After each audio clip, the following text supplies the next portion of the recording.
தடமதில் சூழ் வில்லிபுத்தூர் என்றொரு கால் சொன்னார் கடற்கமலம் சூடினோம் முன்னாள் கிளியறுத்தான் என்றுரைத்தோம் கீழ்மேல் சேரும் வலியறுத்தும் நெஞ்சமே வந்து சென்றால் குடையாம் இருந்தால் சிங்காசனமாம் நின்றால் மரவடியாம் நீள்கடலுள் என்றும் புனையாம் மணிவிளக்காம் பூம்பட்டாம் புல்குமனையாம் திருமார்கரவு நாள் என் செய்யும் வினைதான் என் செய்யும் என்னை நாடி வந்த கோள் என் செய்யும் கொடுங்கூற்று என் செய்யும் கூரேசர் இருதாளும் சிலம்பும் சதங்கையும் தண்டையும் சண்முகமும் தோளும் தடக்கையும் என் கண்முன் வந்து தோன்றிடினே. இந்த வீடியோவில் நம்ம என்ன பார்க்குறோம் அப்படின்னா கும்பராசிக்கு உண்டான சனி பெயர்ச்சி பலன்கள். தயவுசெய்து இந்த வீடியோவை முழுமையாக ஸ்கிப் பண்ணாமல் பாருங்கள். அப்போ தான் நம்ம என்ன சொல்ல வர்றோம் அப்படிங்கிறது முழுமையாக தெரிய வரும் உங்களுக்கு.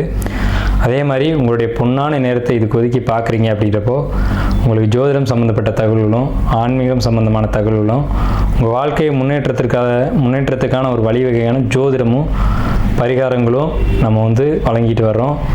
இந்த சேனல் நீங்கள் சப்ஸ்கிரைப் பண்ணுங்கள். இது மூலமாக உங்களுடைய வாழ்க்கை பிரகாசமாகட்டும் அப்படின்னு கேட்டுக்கிட்டு உங்களுடைய பொன்னான நேரத்தை ஒதுக்கி இந்த வீடியோவை முழுமையாக பாருங்கள் அப்படிங்கிற ஒரு விண்ணப்பத்தோடு நம்ம வீடியோக்குள்ளே போகலாம். சதய நட்சத்திரத்தை பொறுத்த வரைக்கும் கும்பராசியினுடைய உடைபடாத 4 பாதங்கள். இது சர்ப்பத்தினுடைய நட்சத்திரம் அப்படின்னு பேர்.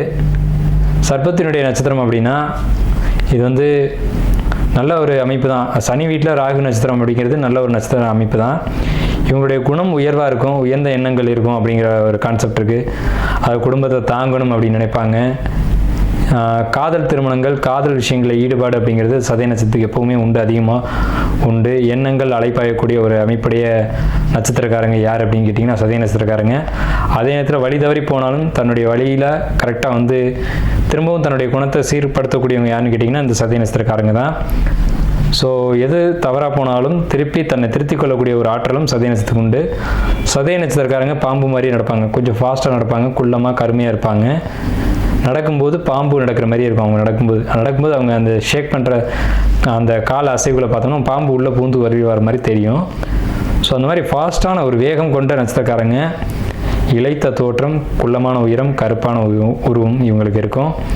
நல்ல எண்ணங்கள் அதிகமாக இருக்கும். ஏன்னா கோயில் கோபுர கலசம் போன்று எல்லாருக்கும் எல்லாமும் கிடைக்கணும் அப்படின்ற ஒரு உன்னதமான நல்ல குணங்கள், உத்தமமான குணங்கள் கும்பராசி சதய நட்சத்திரக்காரங்களுக்கு உண்டு. இவங்களுக்கு இந்த 2025 2027 வரைக்கும் சனி பயிற்சி எப்படி இருக்கும் அப்படின்னா இடம் வாங்கக்கூடியவங்களுக்கு இடம் கிடைக்கும். நிலம், வீடு, சொத்து சம்பந்தமான பிரச்சனை வில்லங்கங்கள் தீரும். சொத்து கிடைக்கும், வீடு கட்டலாம். அதேமாதிரி நிலம் கிடைக்கும், பணம் பொருளாதாரத்துக்கு உயர்வு கிடைக்கும். இவ்வளோ நாள் கஷ்டங்களில் இருக்கனே, எனக்கு விடிவு காலம் கிடைக்குமா அப்படின்னு கேட்டால் கண்டிப்பாக கிடைக்கும். கணவன் மனைவி உறவுக்குள்ள சிக்கல்களை ஏற்படுத்தும். கணவன் மனைவி உறவு பொறுத்த வரைக்கும் சிறப்பான ஒரு அமைப்பில் இல்லை. 7ஆம் இடத்துல கேது அப்படின்னா கேது துண்டாடுறது. 7ஆம் இடம் கலத்திரம், அதாவது வாழ்க்கை துணை அப்படின்னு பேர் 7ஆம் இடத்துக்கு. அப்போ வாழ்க்கை துணைகிட்ட போட்டி, பொறாமை, கருத்து வேறுபாடுகள், நீ பெரியவனா நான் பெரியவனான்ற ஈகோல சில பிரச்சனைகளும், கணவன் சொல்கிறத கேட்காமலும் மனைவி சொல்கிறத கேட்காமலும் பிரச்சனைகள் ஏற்பட வாய்ப்புகள் உண்டு. அது பொறுத்த வரைக்கும் அது அப்படி இருந்தாலும் நிரந்தரமான ஒரு பிரிவினைகளோ நிரந்தரமான கசப்புகளோ ஏற்படாது. இதை பொறுத்த வரைக்கும் என்னுடைய தனிப்பட்ட கருத்து, கணவன் மனைவிக்கு விட்டு கொடுக்கணும், மனைவி கணவனுக்கு விட்டு கொடுக்கணும் அப்படின்ற ஒரு அமைப்பை ஏற்படுத்திக்கிட்டீங்க அப்படின்னா இந்த பிரபஞ்சம் உங்களுக்கு தேவையான எல்லா விஷயங்களையும் வழங்கும் அப்படிங்கிறது உண்மை. இது சதய நட்சத்திரக்காரங்களுடைய வாழ்க்கை துணைக்கு சொல்லக்கூடிய விஷயம். அதே மாதிரி பாக்கியஸ்தானம் அப்படிங்கிறது சிறப்பாக இருக்குது. 9ஆம் இடத்தை குரு பார்க்கறதுனால தந்தை வழி சொத்துக்கள், தந்தை வழி அனுகூலமும் ஆதாயமும் கண்டிப்பாக கிடைக்கும். 11ஆம் இடத்தை குரு பார்க்கறதுனால லாபங்கள், வருமானங்கள் உங்களுக்கு பழையபடி பெரிய அளவில் வரும். ராசியில் ராகு நின்று குரு பார்க்கறதுனால இது மிகப்பெரிய விசேஷம். எண்ணங்கள் ஈடேறும். சொத்து பத்து சேர்க்கைக்கான சரியான காலகட்டம். 2ஆம் இடத்துல சனி இருக்கிறது மட்டும் ஒரு வீக்னஸான ஒரு விஷயம். என்னன்னு கேட்டிங்கன்னா வாய் விட்டு யார்ட்டையும் மாட்டிக்கூடாது. ஏதாவது யாரை பற்றியும் கமெண்ட் அடிக்கிறது கூடாது. நம்ம உண்டு, நம்ம வேலை உண்டுன்னு போயிட்டே இருக்கணும். நீங்கள் ஒன்று சொல்லி அது வேற ஒன்றா தெரிஞ்சு போகக்கூடிய அமைப்புகள் உண்டு. ஸோ அதனால் வார்த்தைகளை கவனமாயிருங்க அப்படிங்கிறது மட்டும்தான் சதய நட்சத்திரத்துக்கு நெகட்டிவாக நம்ம சொல்லக்கூடிய ஒரே விஷயம். மற்ற விஷயங்கள் எல்லாமே பாசிட்டிவ் மட்டும்தான். வாழ்த்துக்களும் நன்றியும். கும்பராசிக்கு உண்டான சனிப்பெயர்ச்சி பலன்கள் 2025 முதல் 2027 வரை. அது சனிப்பெயர்ச்சி எப்போ அப்படின்னு பார்த்தீங்கன்னா 2025 மார்ச் மாதம் 29ஆம் தேதி அன்றைக்கு இரவு மணி 9:44. சரியான தமிழ் அப்படின்னு பார்க்கும்போது குரோதி வருஷம் கடைசி மாதமான பங்குனி மாதம் 15ஆம் தேதி இரவு மணி 9:44 பேச்சு ஆகுது. இந்த பேச்சில் நம்ம என்ன சார் பண்ணலாம், என்ன பண்ணால் நமக்கு யோகத்தை கொடுக்கும் அப்படின்ற ஒரு எதிர்பார்ப்பு உங்கள்கிட்ட இருக்கலாம். அதுக்கான விஷயத்தை நம்ம சொல்கிறோம். நீங்கள் சிவனை வழிபடக்கூடியவங்களாக இருக்கும் பட்சத்தில் உங்கள் வீட்டுக்கு அருகில் இருக்கக்கூடிய சிவன் ஆலயங்களுக்கு சென்று அங்கே நவகிரகங்களை வழிபாடு பண்ணுங்கள். இந்த நேரத்தில், இந்த சனி பகவான் பயிற்சி ஆகக்கூடிய நேரத்தில். இல்லை சார், நாங்கள் பெருமாளை கும்பிடக்கூடிய ஒரு மார்க்கத்தில் இருக்கோம், வைஷ்ணவ மார்க்கத்தில் இருக்கோம் அப்படின்னு சொல்லக்கூடியவங்க பெருமாள் கோயிலுக்கு போய், உங்கள் வீட்டு பக்கத்தில் இருக்கக்கூடிய பெருமாள் கோயிலுக்கு போயிட்டு, நான் ரொம்ப தூரம்லாம் போக சொல்ல, அருகில் இருக்கக்கூடிய பெருமாள் கோயிலுக்கு போயிட்டு ஆஞ்சநேயரை வழிபாடு பண்ணுங்கள். ஏன்னா சனி பகவானுடைய ஒரு கட்ட அவிழ்த்தவரே ஆஞ்சநேயர் தான். அவரால் சனி பகவானுடைய ஆதிக்கத்தை குறைக்க முடியும். அவர் கொடுக்க வேண்டிய நல்லது கெட்டதை இவர் சரி செய்ய முடியுன்ற ஒரு கணக்கு இயற்கையில் இருக்குது. ஸோ இப்படிப்பட்ட இந்த கும்பராசிக்காரங்களுடைய குணங்கள் எப்படி இருக்கும் அப்படின்றத முதல்ல பார்ப்போம். அடுத்து கிரக நிலைகளை பார்ப்போம், அடுத்து பலன்களை பார்ப்போம். ஃபஸ்ட்டு கும்பராசி அப்படின்னாலே கோயில் கோபுர கலசம் அப்படின்னு அர்த்தம். கோயில் கோபுர கலசம் பிரகாசமாக தெரியும், எல்லார் கண்ணுக்கு தெரியும், தூரம் இருந்து பார்த்தாலே தெரியும். கோயில் அப்படின்னாலே பொதுமக்களுக்கானது அப்படின்னு அர்த்தம். அப்போ கும்பராசிக்காரங்க தனிப்பட்ட நபர்களில் உலகத்துக்காக, சொல்லப்போனால் பிறருக்காக படைக்கப்பட்ட மக்கள் அப்படின்னு அர்த்தம். மற்றவங்களுக்கு நல்லா இருக்கணும் அப்படின்னு நினைக்கக்கூடியவங்க யாருன்னா கும்பராசிக்காரங்க தான். எல்லாரும் நல்லா இருக்கணும், அவங்களோட சேர்ந்து நாமளும் நல்லா இருக்கணும், தனக்கு மட்டும் ஒன்று வேணும் அப்படின்னு நினைக்காம எல்லாருக்கும் எல்லாம் கிடைக்கணும்னு நினைக்கக்கூடியவங்க யாருன்னா கும்பராசிக்காரங்க. அதனால தான் சனி பகவான் இந்த ராசியில் மூல திரிகோணம் அடைகிறார். ஸோ அப்பேற்பட்ட உயர்வான குணங்களை படைத்தவங்க கும்பராசிக்காரங்க. அதனால தான் கும்பம் கோயில் கோபுரத்துக்கு மேலே கலசமாக இருக்குது. அந்த கும்பம் எங்கே இருக்குது பார்த்தீங்களா? உங்களுடைய சின்னம் உயரமான இடத்துல இருக்குது. அப்போ உங்களுக்கும் பிரபஞ்சத்துக்குமான ஒரு தொடர்பு எப்போவுமே இருந்துக்கிட்டு இருக்கும். இயற்கையில் ஒரு அமானுஷ்ய சக்தி, மந்திரம், மாந்திரிகம், தந்திரம், யந்திரம், இந்த விஷயங்கள தொடர்பு, குறி சொல்லக்கூடிய அமைப்பு, இதெல்லாம் கும்பராசிக்காரங்களுக்கு நிறையவே இருக்கும். இந்த வீடியோ ஸ்கிப் பண்ணாமல் முழுமையாக பாருங்கள், அப்போ தான் நம்ம என்ன சொல்ல வர்றோம் அப்படின்றது தெரியும். அப்போது இப்பேற்பட்ட உயர்வான அமைப்புடையவங்க கும்பராசிக்காரங்க அப்படின்றத சொல்லிட்டோம். கும்பராசிக்காரங்களை முன்னாடி விட்டு பின்னாடி பார்த்தோம்னா பாம்பு நடந்து போகிற மாதிரியே இருக்கும். ஒரு பாம்பு உள்ளே பூந்து போகிற ஒரு தோற்றம் இருக்கும். அந்தளவுக்கு விவேகமும் உடையவங்க கும்பராசிக்காரங்க. வேகம் இருக்கும், விவேகம் இருக்கும், ஆற்றலும் இருக்கும். அதே நேரத்தில் எந்த விஷயத்தை எப்படி செய்யணுன்ற சிறப்பான அறிவும் அவங்கள்ட்ட இருக்கும். ஒரு இடத்துல வேகம் இருந்தால் விவேகம் இருக்காது, விவேகம் இருந்தால் வேகம் இருக்காது. ஆனால் ரெண்டும் கலந்த ராசிக்காரங்க யாருன்னா கும்பராசிக்காரங்க தான். இந்த ராசியில் அவிட்டம் 3-4 பாதங்களும், ஷர்பத்தினுடைய நட்சத்திரமான சதயம் 4 பாதங்கள் உடையாமலும், பூரட்டாதியினுடைய 1-2-3 பாதங்களும் இருக்குது. அப்போ இந்த ராசி சனி பகவானுடைய ராசி, சனி மூல திரிகோணம் அடையக்கூடிய ராசி. ஆனால் இங்கே ஒரு செவ்வாயினுடைய பகை கிரகத்தினுடைய நட்சத்திரமும், ராகுவினுடைய நட்சத்திரமும், குருபவனுடைய நட்சத்திரமும் பொதிஞ்சிருக்கு. அப்போ ஆன்மீகம், இறை நம்பிக்கை, இறை வழிபாடுகள், இது சம்மந்தப்பட்டவங்க தான் இந்த கும்பராசியில் அதிகமாக பார்க்க முடியும். எந்த குடும்பத்தில் இறை வழிபாடு அதிகமாக இருக்குதோ அந்த வீட்டில் தான், எந்த குடும்பத்தில் பூர்வ புண்ணியங்கள் அதிகமாக இருக்குதோ, டெபாசிட் இருக்கோ, அந்த குடும்பத்தில் தான் கும்பராசிக்காரங்க அதிகமாக பிறப்பாங்க. கும்பராசிக்காரங்க பிறந்துட்டாங்கனாவே அந்த குடும்பத்தில் அவங்களுக்கு வளர்ச்சி இருக்கோ இல்லையோ, அவங்களுக்கு முன் பின் பிறந்த குழந்தைகளுக்கு யோகங்கள் அதிகம் அப்படின்ற ஒரு கான்செப்ட் ஜோதிடத்தில் இருக்குது. ஸோ இது கும்பராசினுடைய குணம் மட்டும்தான். இப்போ கிரக நிலைகளுக்கு வருவோம். 2ஆம் இடத்து ராகு, மன்னிக்கணும், ராசியில் ராகு, அதாவது சந்திரன், உங்களுடைய சந்திரன் இருக்க இடத்துலேயே ராகு பகவான் இப்போ கோச்சாரத்தில் வரப்போகிறாங்க. 2லேருந்து ராசிக்கு வர்றாங்க. அப்போ ராசியில் மூல திரிகோணத்தில் இருக்கக்கூடிய சனி பகவான் தன்னுடைய வீட்டுக்கு 2ஆம் வீட்டுக்கு போகிறாங்க. எப்போ நடக்குது? இது மார்ச் 29 நடக்குது. ராகு பகவானுடைய பேச்சு மே 18 நடக்குது. குரு பகவான் மே 14 தேதிக்கு உங்கள் ராசிக்கு 5ஆம் இடத்துக்கு பேச்சு ஆகிறாங்க. அதே சமயம் ராகுகேது பேச்சில் மே 14 தேதி கேது பகவான் உங்கள் ராசிக்கு 7ஆம் இடத்துக்கு பயிற்சியாகி வர்றாங்க. இப்போ தான் விசேஷமான ஒரு அமைப்பு என்னென்னு கேட்டிங்கன்னா, உங்கள் ராசிக்கு 5ல் குரு கெஞ்சினாலும் கிடைக்காதுன்னு பழமொழி. 5ல் குரு கெஞ்சினாலும் கிடைக்காது அப்படின்னா என்ன அர்த்தம்? ஒரு ஜாதகத்தில் 5ஆம் இடத்துக்கு குரு வருது அப்படின்னாலுமே அங்கே யோகம் வேலை செய்ய ஆரம்பிச்சிருச்சு அப்படின்னு அர்த்தம். இவ்வளோ நாள் ஏதேனும் கஷ்டங்களில் உங்கள் ஜாதக ரீதியாகவோ கோச்சார ரீதியாகவோ, கோச்சார கிரக அமைப்புங்கிறது 20% மட்டும்தான். அதை வச்சுட்டு இந்த 7.5 சனியை மட்டுமே வச்சுட்டு ஓடின ஜோசியெல்லாம் இருக்காங்க. அது 7.5 சனி என்னை பொறுத்த வரைக்கும் 7.5 சனியில் உடன்பாடு இல்லை அப்படின்ற கருத்து தான் சொல்லுவேன். அப்புறம் ஏன் சார் கோச்சார பலன் சொல்கிறீங்க அப்படின்னா, இது 20% பொருந்தும், சுய ஜாதகம் 80% பேசும். கோச்சார கிரகங்களுக்கு ஒரு சம்பவத்தை நடத்தக்கூடிய ஒரு தனிப்பட்ட தன்மைகள் இருக்குது. அதனால தான் நம்ம கோச்சார கிரகங்களை பார்க்குறோம். ஆனால் முழுமையாக கோச்சார கிரகங்கள் ராசி பலன் அப்படிங்கிறது இல்லை. 80% சுய ஜாதகம் தசாபத்திகளும் 20% மட்டுமே கோச்சார கிரகங்களும் பேசும் என்பதுதான் உண்மை ஜோதிடத்தில். ஸோ அப்போ இது பொய்யா அப்படின்னா பொய்யும் கிடையாது, இதுவும் உண்மை. சுய ஜாதகத்தை கண்டிப்பாக பார்க்கணும். ஒரு 6 மாதத்துக்கு ஒரு முறையாவது, முடிஞ்சவங்க 3 மாதத்துக்கு ஒரு முறையாவது ஜோதிடர் பார்த்து அவங்கள எனக்கு காலம் எப்படி இருக்குது அப்படிங்கிறத கேட்டுக்கோங்க. ஏன்னா ஜோதிடம்ன்றது மிகப்பெரிய ஒரு விஷயம்.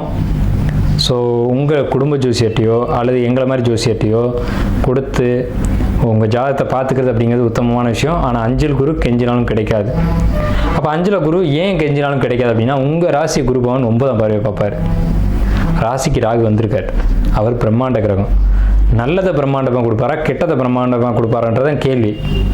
அப்போ குரு பகவானுடைய ஒளி ராகு கிடைச்சா நல்ல விஷயங்களை பிரம்மாண்டமாக கொடுப்பார் அப்படின்னு அர்த்தம். சரிங்க சார், இப்போ 5ல் குரு இருக்கார், அவருக்கு 5ஆம் வீட்டை அவர் பார்க்கணும் இல்லையா, குரு பகவான் பார்க்கணும் இல்லையா. உங்களுக்கு 9ஆம் வீடு, உங்களுக்கு 9ஆம் வீடு அப்படிங்கிறது பாக்கியஸ்தானம் பேர். உங்களுக்கு கிடைக்க வேண்டிய எல்லா பாக்கியங்களையும் அந்த வீடு தான் வச்சுருக்கும். அதாவது உங்கள் ராசிக்கு 9ஆம் வீடு. அந்த வீட்டை குரு பகவான் பார்த்தா, அந்தணன் தனித்து நின்றால் அவதிகள் மெத்த உண்டுன்னு அவர் நின்று 5ஆம் வீடு பாதிக்கும். ஆனால் அவர் பார்த்த 3 வீடுகள் யோகத்தை கொடுக்கும். 5, 7, 9 இந்த 3 இடங்களை பார்ப்பார் அவருடைய பார்வையா. உங்கள் ராசிக்கு அது 9ஆம் வீடும், உங்கள் ராசிக்கு அது 11ஆம் வீடும், உங்கள் ராசியும் 9, ராசி 11 இந்த 3 இடங்களை உங்கள் ஜாதகத்தில் பார்க்குறாங்க. அட் த சேம் டைமில் உங்களுடைய 11ஆம் வீட்டை சனி பகவான் சேர்ந்து பார்ப்பார். அப்போ குருவும் சனியும் சேர்ந்து ஒரு பாவத்தை, உங்களுடைய 11ஆம் பாவத்தை பார்க்குறாங்களே, இதில் என்ன மைனஸ் என்ன ப்ளஸ் அப்படிங்கிறத நீங்கள் தெரிஞ்சுக்கணும். அதை தெரிஞ்சுக்கிட்டால் தான் வாழ்க்கையை வந்து சிறப்பாக நீங்கள் பயணிக்க முடியும். அப்படிங்கிறனால தான் நம்ம சொல்கிறோம். சேமிப்பு, வரவு, பொருளாதாரம் இதை பொறுத்த வரைக்கும் ரொம்ப சிறப்பான காலகட்டம். உடல் நலம், ஆரோக்கியம், அண்ணன் தம்பி சகோதர உறவுகள், சித்தப்பா பெரியப்பா உறவுகள், இதுகளை பொறுத்த வரைக்கும் இவங்களுடைய சப்போர்ட் கிடைக்கின்ற காலகட்டம். குழந்தைகளுடைய ஒரு ஆதரவாக இருக்கட்டும், பெரியவங்களுடைய ஆதரவாக இருக்கட்டும், உற்றார் உறவினருடைய ஆதரவாக இருக்கட்டும், உங்களுக்கு நிறைய கிடைக்கும். இவங்களுடைய சப்போர்ட் கிடைக்கும். ஹெல்த் வைஸ் ரொம்ப பர்ஃபெக்டாக ஒரு நல்ல ஒரு முன்னேற்றம் கிடைக்கும். இப்போ வந்து உங்களுக்கு 8ஆம் இடம் சொல்லக்கூடிய இடத்துல இது நாள் வரைக்கும் பிரச்சனை இருந்தது. இனி உங்களுடைய உடம்பு வந்து பர்ஃபெக்டாக குணமாகும் அப்படிங்கிற ஒரு கான்செப்ட் இருக்குது. இது வந்து நடக்குமா நடக்காதா அப்படின்னு நீங்கள் நினச்சா கூட அது சொல்ல முடியாது. கண்டிப்பாக நடக்கும் அப்படிங்கிறத உண்மை. ஏன்னா உங்கள் ராசியை குரு பார்க்குற, ராசின்றது ஜாதகர், அவர் குருன்ற சுபகிரகத்தினோட ஒளி விழுந்துருச்சு அப்படின்னால உடம்பு முழுமையாக ஆரோக்கியமாக இருக்கும் அப்படிங்கிற கான்செப்ட் இருக்குது. அதை காட்டிலும் மனசு தெளிவடைஞ்சிடும். மனசு தான் முதல்ல ரொம்ப முக்கியம். மனசு தெளிவாகி தைரியமாயிடும். மனசு தைரியமாயிடுச்சு அப்படின்னா உடம்பு தெளிவாயிடும். கடன் பிரச்சனை, இந்த இடத்துக்கு நீங்கள் வருவீங்க. கடன் பிரச்சனை அப்படிங்கிறது நீங்கள் மீண்டு வந்துட்டீங்க, இன்னமும் கடன்லேருந்து பெரிய அளவில் மீண்டு வரக்கூடிய அமைப்பு அப்படிங்கிறது கும்பராசிக்கு உண்டு. கடன் பிரச்சனை தான் சார் இப்போ கும்பராசிக்கு பெரிய கேள்வியாக இருக்குது. என்னன்னு கேட்டிங்கன்னா, 12, 7, 8, 4 நாடோனின் சனி 8 இருந்திட தனம் உயிர் சேதமாகும், தனிச்சிறை மானபங்கம், தன்னறிவானே மோசம், மனை விட்டு மாடி விட்டு மாநகரம் மேவானே அப்படின்னு சொல்லியிருக்காங்க. அப்போ இந்த இடத்துக்கு சனி பகவான் வராரே, 2ஆம் இடத்துக்கு சனி பகவான் வந்தால் கண்டச்சனின்னு பேர், கழுத்தில் சனி இருக்குன்னு பேர். அதுதான் இப்போ நம்ம பாடல் மூலமாக சொன்னோம். 12, 8 என்பான் 4 ஏறிட சனியே இருந்திட 8 தனமுயிர் சேதமாகும், தனிச்சிறை மானபங்கம், தன்னறிவே மோசம், தன்னறிவானே மோசம், மனை விட்டு மாடி விட்டு மாநகரம் மேய்வானே. அதாவது அந்த நகரத்தை விட்டே வெளிநகரம் போவான் அப்படின்ற ஒரு அமைப்பு இருக்குது. அதை குரு பகவானுடைய பார்வை ராசியை பார்க்கறதுனால கண்ட்ரோல் பண்ணுது. அப்போ இந்த சனி பகவான் 2க்கு போன நேரத்தில் குரு பகவான் 5க்கு போய், அதே நேரத்தில் உங்களுக்கு 8ஆம் இடத்துல இது நாள் வரைக்கும் இந்த கேது பகவான் 7ஆம் பாவத்துக்கு ஏறி குரு பகவானுடைய ஒளி உங்களுக்கு 9ஆம் இடத்துலையும் 11ஆம் இடத்துலையும் ராசியும் ஏக காலத்தில் பார்க்கறது அப்படிங்கிறது மிக உத்தமமான உன்னதமான காலகட்டம். மாணவர்களை பொறுத்த வரைக்கும் கடந்த காலகட்டங்களில் நீங்கள் பண்ண சேட்டையினால் ஏற்பட்ட படிப்பு தடை, இடமாறி படித்தது, இதெல்லாம் நிறைய நடந்துச்சு இல்லையா? அதெல்லாம் இனிமேல் நடக்காது. இப்போ எக்ஸாம் ரிசல்ட் வரப்போகுது. இந்த கிரகப்பயிற்சிகள் நடக்கும்போது ரிசல்ட் வரும். இப்போ 10th 11th வந்து இப்போ எக்ஸாம் 12th எழுதிட்டு இருக்காங்க. ரிசல்ட் வரும்போது பாருங்கள், நல்ல மார்க் கிடச்சிருக்கும். ஆனால் கடந்த காலகட்டங்களில் ஒரு ஸ்கூலை விட்டு இன்னொரு ஸ்கூல் போய் படித்ததெல்லாம் நடந்துச்சு. அதுக்கு காரணம் இந்த நீங்களா இல்லை கிரக சூழ்நிலைகளா அப்படிங்கிறதுக்குள்ளே நான் வரல. ஆனால் நடந்தது உண்மை அப்படிங்கிறது உண்மை. படிப்பதற்கு எடுத்ததெல்லாம் உண்மை. ஆனால் படிப்பில் இந்த தடைகள் விலகி இப்போ நல்லா படிக்கக்கூடிய காலகட்டங்கள் வந்திருக்கு. நல்ல மார்க் ஸ்கோர் பண்ணி நல்ல இடத்துக்கு போகக்கூடிய ஒரு காலகட்டம் வந்திருக்கு. உங்களுக்கு 2 குடைவன் குரு, அந்த வீட்டில் இன்றைக்கி சனி. உங்களுக்கு விசேஷமே யானை முடி மோதிரம் போடுறதான். இந்த யானைமுடி மோதிரம் போட்டிங்க அப்படின்னா ரொம்ப விசேஷமாக இருக்கும். 2 கூடிய குரு அப்படிங்கிறதுனால. எழுத்து அப்படிங்கிற இடம் 2ஆம் இடம். அப்போ எழுதக்கூடிய இடத்துல அந்த மோதிரம் இருக்கணும். யானை முடியை வெள்ளியில் செஞ்சு போடணும். மெலிசாக தான் போடணும், ரொம்ப ஹார்டாக போடக்கூடாது. இந்த ஒரு விஷயத்தை கடைப்பிடிங்க. மாணவர்களை பொறுத்த வரைக்கும் இந்த விஷயம் நான் சொல்லுவேன். கல்லூரி படிப்பை படிக்கக்கூடியவங்களுக்கு அவ்வளவு சிறப்பான காலகட்டம் இல்லை. கல்லூரி படிப்புகளை தடை ஏற்படுத்தும், அரியரை வைக்கும். அரியர் வச்சு ஃபஸ்ட் இயர் செகண்ட் இயர்னால் ப்ராப்ளம் இல்லை, தேர்ட் இயராக இருந்தால் கவனமாக படிங்க அப்படின்றது தான் நான் சொல்லுவேன். அதே நேரத்தில் ஆராய்ச்சி படிப்புகள் படித்தவங்களுக்கு கடந்த காலகட்டங்கள் சிறப்பாக இருந்தது. பிஹெச்டி பண்ணுறவங்க அல்லது ஒரு டாக்டரு மருத்துவம் சம்மந்தப்பட்ட படிப்பு படித்தவங்களுக்கு கடந்த காலகட்டங்கள் நல்ல சிறப்பாக இருந்தது. இதுக்கு மேலேயும் சிறப்பாக தான் இருக்கும். அதே மாதிரி கல்லூரிக்கு முதலாக போகணும்னு நினைக்கிறவங்க, 12th எழுதிட்டு கல்லூரிக்கு போகணும்னு நினைக்கக்கூடிய கும்பராசிக்காரங்களுக்கு நிச்சயம் இந்த காலகட்டம் நல்ல மார்க் கிடைச்சி, நல்ல கல்லூரியும் கிடைச்சி, நல்ல படிப்பு கிடைச்சி, அந்த படிப்பின் மூலமாக எதிர்காலத்தில் வெற்றியும் கிடைக்கும்ன்ற அமைப்பு உடைய ஜாதகத்தில் இருக்குது. இப்போது விஷயத்துக்கு வருவோம். 2ல் சனின்னு நான் மறுபடியும் சொல்கிறேன். 2ஆம் இடம் கழுத்தில் சனி. அப்போ உயிர்கண்டம் அப்படிங்கிற ஒரு அமைப்பு இருக்குது. 2வது விஷயம், உயிர்கண்டம் உங்களுக்கு நடக்க போகிறது இல்லை. ஏன்னா ராசியை குரு பார்த்துட்டார். இன்னும் ஒரு 18 மாதங்களுக்கு இடையில் உங்களுக்கு உயிர்கண்டம் எதுவும் வராது. அதுக்குள்ளேயும் சனியினுடைய மாற்றங்கள் நிறைய நடந்துடும்.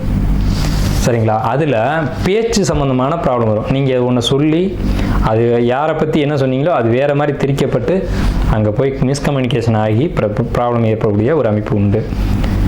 அதனால் பேச்சுவார்த்தைகளை மட்டும் கட்டுப்படுத்துங்க கும்பராசிக்காரங்களுக்கு எந்த இடத்துலையும் மைனஸ் இல்லை. இப்போ மட்டும் தான் மைனஸ் சொல்லியிருக்கேன்.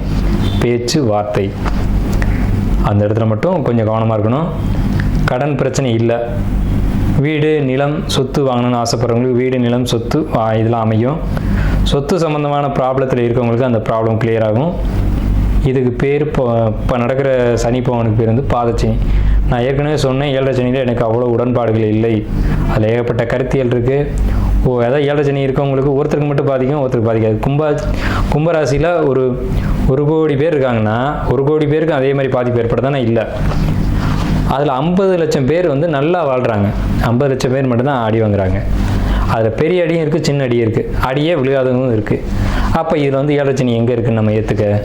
அப்போ இதுக்கு பின்னாடி வேறு ஏதோ ஒரு விஷயம் இருக்குது அப்படிங்கிறத சிந்திக்கணும். அதுதான் சுய ஜாதகம் அப்படின்ற ஒரு கான்செப்ட். ஆனால் இது வந்து பொதுவாக சொல்லணும் அப்படின்றதுக்காக பாதச்சனி அப்படின்ற கான்செப்ட் சொல்லியிருக்கேன். பாதச்சனி காலகட்டங்களில் நல்ல விஷயங்கள் நடக்கும் அப்படின்ற ஒரு அமைப்பு இருக்குது. அந்த நன்மைகள் நிச்சயம் உங்களுக்கு நடக்கும். அது உடல் ரீதியாகவும் பொருளாதார ரீதியாகவும் சொத்து நிலம் சார்ந்த விஷயங்களாகவும் இருக்கும். யாருக்கு என்ன வேணும்னு ஆசைப்படுறீங்களோ, அதாவது ஒரு சிலருக்கு குழந்தை வேணும்னு ஏக்கம் இருக்கும், ஒரு சிலருக்கு சொத்து வேணும்னு ஏக்கம் இருக்கும், ஒருத்தருக்கு உடம்பு நல்லா இருந்தால் போதும்னு ஏக்கம் இருக்கும். இப்படி பலதரப்பட்ட கருத்தியல் இருக்கும். அவங்கவுங்களுக்கு என்னென்ன தேவையோ அதை வந்து இந்த காலகட்டத்தில் கிடைக்க செய்வாங்க இறைவன். அதை நான் ஆரம்பிக்கும் போதே ஒரு விஷயம் சொன்னேன். சனி பகவானை கட்டுப்படுத்தக்கூடியவங்க யாருன்னா ஆஞ்சநேயர் தான். ஆஞ்சநேயருக்கு வெற்றிலை மாலை சாற்றி வழிபாடு பண்ணுறதுன்றது கும்பராசிக்கு மிக மிக பெரிய விசேஷம். அது இந்த வருடத்தில் செய்கிறன்றது ரொம்ப ரொம்ப பெரிய விசேஷம். நீங்கள் வந்து வேறு கருத்தியல் உங்களுக்கு இருக்கலாம். ஆஞ்சநேயர் வந்து எப்படி இருந்தாலும் எல்லாத்தையும் அடக்கி ஆளக்கூடிய தன்மை அவர்கிட்ட உண்டு. அதனால தான் வாயு புத்திரன்னு சொன்னாங்க. கும்பராசி காற்று ராசின்னு பேர். கும்பம் வந்து காற்று ராசி. அப்போ காற்றினுடைய புத்திரன் தான் ஆஞ்சநேயர். அதுலேயும் ராகு உங்கள் சந்திரன் மேலே இருக்குது. அப்போ சந்திரன் மேலே இருக்கக்கூடிய ராகு என்ன செய்யும் அப்படிங்கிறதையும் யோசிக்கணும். சந்திரன் மனோகாரகன், ராகு போகக்காரகன். தலையில் ஏறி உட்காந்துட்டான். பேராசைகளை தூண்டி விட்டு ஆட்டி வச்சு பார்த்துட்டு ராகு பேராசைகள் தாண்டாம அடிச்சுன்னா என்ன ஆகுதுன்னு தெரியுங்களா? பேராசை மாதிரி உலகத்தில் ஒரு எதிரியே கிடையாது ஒரு மனிதனுக்கு. இரவில் விழிக்க வைக்கும், பகலில் தூங்க வைக்கும் பேராசை. புரியுதுங்களா? இரவில் விழிக்க வச்சு பகலில் தூங்க வைக்கிது பேராசைன்னா அப்போ அதுக்கு பின்னாடி மனிதன் அழிய போகிறான்னு அர்த்தம். பேராசைகள் மட்டும் ஒரு மனிதனுக்கு இருக்கக்கூடாது. பேராசைகள் இருக்கக்கூடாதுன்னு வாழ்ந்து காட்டிய ஒரு மனிதன் யாருன்னா சிரஞ்சீவியா, சப்த சிரஞ்சீவிகளில் ஒருத்தர் அனுமன். இன்னமும் அவர் வாழ்ந்து கொண்டிருக்கிறதா ஐதீகம். இன்னைக்கும் நடக்குது, இன்னைக்கும் சாட்சிகள் இருக்குது. எங்கெல்லாம் ராமாயணம் படிக்கப்படுதோ அங்கெல்லாம் ஆஞ்சநேயர் வர்றாரு. இன்னைக்கும் லைவாக நடந்துட்டு இருக்கு. அப்படிப்பட்ட பெருமை வாய்ந்த ஆஞ்சநேயரை நீங்கள் பிடிக்கணும். அந்த உங்கள் ராசி மேலே ராகு இருக்க இந்த காலகட்டத்தில், உங்கள் ராசிக்கு 2ஆம் இடத்துல சனி இருக்கக்கூடிய இந்த காலகட்டத்தில், உங்கள் ராசி மேலே ராகு இருக்க அதை குரு பார்க்கக்கூடிய இந்த காலகட்டத்தில், உங்களுக்கு 7ஆம் வீட்டில் கேது இருக்கக்கூடிய காலகட்டத்தில், கேது தான் அனுமன், ராகு தான் அனுமன், குரு தான் அனுமன், சனி தான் அனுமன். இந்த கிரகங்களை கட்டுப்படுத்தக்கூடியவர். இந்த கிரகத்துக்கு நல்ல பலன்களை கொடுக்க வைக்கிறதுக்கான அதிகாரி ஆஞ்சநேயர் தான். மொத்தத்தில் சொல்கிறேன், கும்பராசி அனுமன் வழிபாடு எடுத்துக்கோங்க. ரொம்ப ரொம்ப ரொம்ப பெரிய விசேஷம். ராமான்னு எங்கெல்லாம் படிக்கப்படுதோ அங்கெல்லாம் அனுமன் இருப்பார். நீங்கள் ஆஞ்சநேயர் கோயிலுக்கு கூட போவேனாங்க, ராமான்னு சொல்லுங்கள் போதும், அந்த இடத்துல அனுமன் நிச்சயமாக இருப்பார். நம்பிக்கையோட ராமான்னு சொல்லுங்க.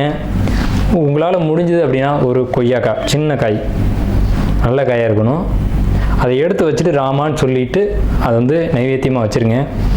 எங்கே இருந்தாலும் அந்த அனுமன் வந்து எடுத்துக்கு வராத, அதை நீங்கள் பூஜையில் வச்சுட்டு நீங்களே கூட எடுத்துக்கலாம், ஒன்றும் தப்பு இல்லை. ஆனால் கும்பராசிக்கு இந்த காலகட்டத்தில் இந்த பாதச்சனி நடக்குது அப்படின்னு சொல்லக்கூடிய காலகட்டத்தில் இந்த ராமா அப்படின்ற வார்த்தை உங்களை வாழ வைக்கும் அப்படின்றத சொல்லி கும்பராசிக்காரர்களுக்கு வாழ்த்துக்களையும் நன்றிகளையும் தெரிவித்து இந்த வீடியோவை நிறைவு செய்வோம்.